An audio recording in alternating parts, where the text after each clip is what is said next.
उद्योग रीत्या उन्नत उद्योग पदवी प्राप्ति द्वारा महदेश्वर्याभिवृद्धिरस्तु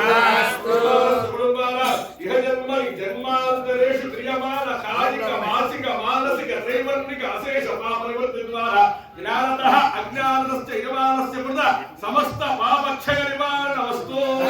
यजमानस्य कुटुंबाना नीरोग सदायुष्याभिवृद्धिरस्तु अस्मिन् रात्रे अस्मिन् ग्रामे शामरामण महामारी अग्निभय चौरभय विषद्वरभय शत्रुभय जलभय समस्त भयनिवृत्ति द्वारा संपूर्ण आरोग्यदाभिवृद्धिरस्तु